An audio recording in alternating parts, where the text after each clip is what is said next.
What up, peeps and peepettes? MorbTron back today with more Destiny 2, and today I have a little bit different of a video for you all. I have a question, and that question is, how important is the RPG aspect to the Destiny franchise for you?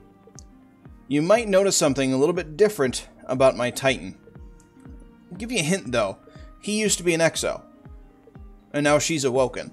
And there's a reasoning behind that, besides the fact that I just had, some hours to kill, and I wanted to just go through the whole campaign again, just for funsies, right?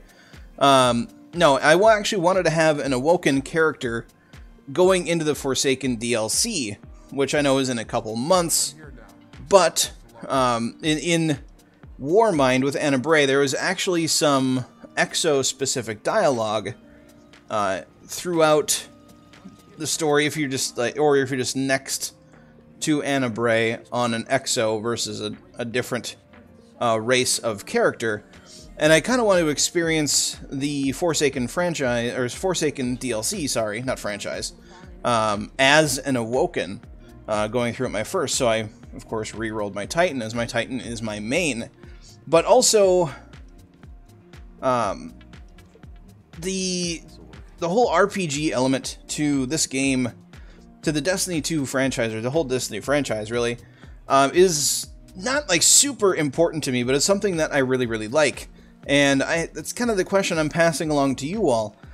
You know, with the Forsaken DLC coming up, and the Warmind, and Curse of Osiris, and just the regular Destiny 2 vanilla campaign, and the story mode, and the lore, how important is all of that to you, that it all fits up together? I know some people are going to say, they don't care.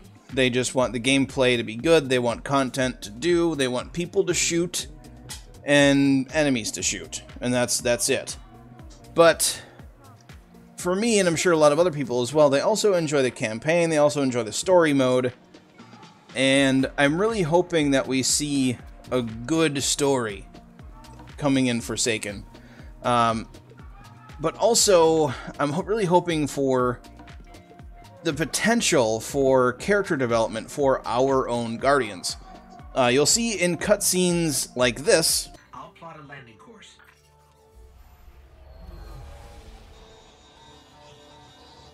That's the private Vanguard channel. Mayday, do you copy? Vanguard access code 030. Get away from my ghost, you frozen. Guardian requesting backup. I repeat, I need backup down here. This frequency is reserved for official Vanguard business. So look, whoever this is... That's cute. You've got one of the uptight ghosts. Uptight? I'm uploading coordinates to a safe landing zone. Please hurry. All right, but you're going to owe us for this one. I wouldn't have called you down here unless it was absolutely critical. The most dangerous weapon in this system is on this planet. And an entire army of Hive is trying to destroy it. I need your help. Our Guardians actually have a little bit of personality that shows through. When the ghost is talking and Anna Bray makes fun of our ghost, saying that we got one of the uptight ones, there was a little bit of what seemed like emotion or an opinion on something actually showing on our Guardians' faces. Not so much of your Exo, because robot face, but if you were a Titan, or I'm sorry, if you were an Awoken or a human, there was a little bit of personality that kind of showed. Oh, we didn't make it heroic. Oh well. A little bit of personality that showed through on your Guardian's face. They thought it was funny that Anna Bray was making fun of your ghost. And the fact that you didn't, get offended by it, or stand up for your ghost, or kind of scoff at Anna Bray's comment, shows that Bungie, at least somebody, has some sort of intent of developing our Guardians as a character. And in Destiny 1, at least vanilla Destiny 1, our Guardians even had some voice lines, which really, really help when you're trying to develop a character in a story. And I would really like to see that return. I know they've given their weird explanations, like they want us to make up our own inner dialogue for our Guardians and have our own opinions on it, but then why do they give us cutscenes where, our Guardians are making facial expressions that convey very, very specific emotions. Now, there are other cutscenes like this one.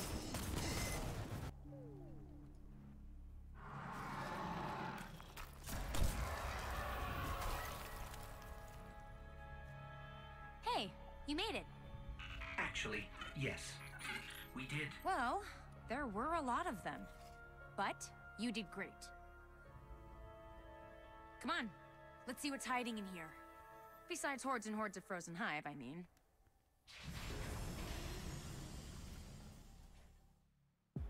That show our Guardians showing almost zero emotion. You know, we find Anna Bray, we fight through a bunch of hive, and suddenly the new hero emerges, and we just kind of stare at her. Emotionless. And we look at her ghost, and we kind of go, meh, and then the cutscene ends. That cutscene in itself shows, you know, the exact opposite of the first cutscene I showed. And they happen to be from the same exact mission. So, I don't know if there's some sort of conflict within Bungo, where some cutscenes, or sometimes they want to develop our Guardians as a character within the universe, and other times they just want us to be a mindless pew-pew magoo shooter McGavin guy. I'm confused, but personally, I would like to see our Guardians developed as characters. Maybe, you know, even give the Guardians some voice lines, give them some, you know, opinions. Maybe for Destiny 3 down the line, I think it's too late for Destiny 2 to throw this in there, maybe other than just the odd random voice line. But maybe, you know, when we're doing character creation, have us pick like a personality for our Guardian, so that, you know, when, maybe not in a cutscene, but when something happens in a mission, or when something happens in a strike, you know, they actually say something. Would be kind of nice. You know, instead of, let's say you're in the Crucible, and you kill somebody out of their super. Instead of Shax screaming his face off at you, yelling, "Yeah, Guardian, you did it!" You know, maybe your own Guardian could show some enthusiasm to what they just pulled off. Or, you know, maybe if you get killed by a tractor cannon for the 7th time in a Crucible match, your Guardian will get a little bit mad or something like that and huff and puff about it. Rather than, you know, you huffing and puffing about it, or at least myself, personally. But I think that adds some sort of, I don't know, relief comedy as far as, you know, getting stomped on in the Crucible. But the same goes for, you know, missions. You know, you pull off a clutch boss kill, or you revive somebody, or a teammate goes down. Instead of your ghost just saying, "Guardian down," you know, have it actually, you know, have your Guardian respond to their fire team member falling in battle. You know, would be nice. I don't know, just some sort of character development. That's just my opinion anyway, and like I said, it's way too late in the game for Bungie to do that for Destiny 2. This would have to be like a Destiny 3 thing to bring in some sort of character development that's more than just the random odd voice line. But let me know what you all think in the comment section down below. You know, do you value the RPG portion of this game? If you're just in it to shoot things in the face, I mean, hey, that's great. But it'd be nice for Bungie to actually use the actual main character in the story for the story, which is your Guardian. Having a silent hero that shows some emotion in some cutscenes and zero emotion in others, it doesn't make much sense. And honestly, you know, you can form your own opinions with games' storylines that have, you know, very, very strict character dialogue that can only go one way, and there's zero choice. Like God of War would be a prime example of that. But again, you know, I don't want to drag on and just give my opinions on on the situation. Let me know what you all think about, you know, the RPG portion of this game, because currently I think it's kind of lacking, but I think Bungie has many other pressing issues to work on before they worry about developing our Guardians as actual characters in the story.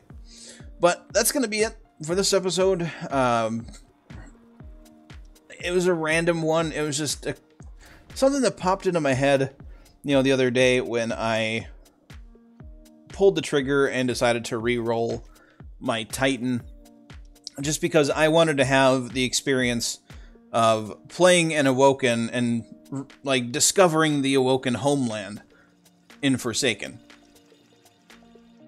Like, I figured if I care enough to re-roll a character just to have that experience, even if it doesn't provide me anything different at all, somebody else out there must have at least somewhat of a similar opinion to mine, and if they do, they might have other ideas. Yeah, if you liked this sort of video, a positive rating is much appreciated. The support to my channel has been immense lately, and I have no one to thank for it but anybody who watches any of my videos. So thank you very much. If you're new to the channel, you want to see more of my daily content, I promise they're not all talking about random thing in the Destiny franchise while doing random things, but I do a little bit of everything as far as Destiny content. So yeah, subscribe if you want more stuff. But don't forget to have a good day, everybody.